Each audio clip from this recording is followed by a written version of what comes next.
Mais d'abord, le journal de 8h sur Europe 1, Fanny Marceau. Bonjour Fanny. Bonjour Dimitri, bonjour à tous. Quelques jours, peut-être, quelques heures, assurément. Il faudra de toute façon encore attendre avant l'élection du prochain pape. La prochaine fumée au-dessus de la chapelle Sixtine, où sont reclus les 133 cardinaux électeurs, est prévue à la mi-journée, à l'issue des tours de scrutin du matin.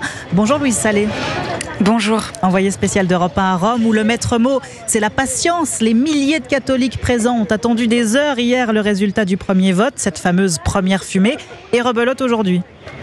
Oui, beaucoup de fidèles rencontrés hier soir ont prévu de revenir tous les jours sur cette place Saint-Pierre où je me trouve, même si l'attente est longue. C'était le cas donc hier, sans doute en raison du nombre important de cardinaux, 18 de plus qu'en 2013, pour un total de 133 bulletins à lire et à compter avant de les brûler. Nicolas est étudiant français. C'était un peu long.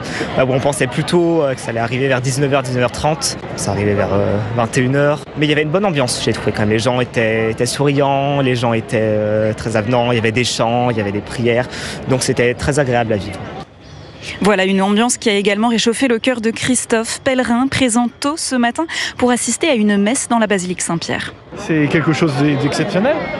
On sait qu'elle va être blanche à un moment donné et qu'il y aura l'union avec les cardinaux. Donc ça va être, on sait qu'on va vivre un grand moment dans les jours qui viennent, dans les heures. Et la prochaine fumée est prévue aux alentours de midi à l'issue des 2 scrutins de la matinée.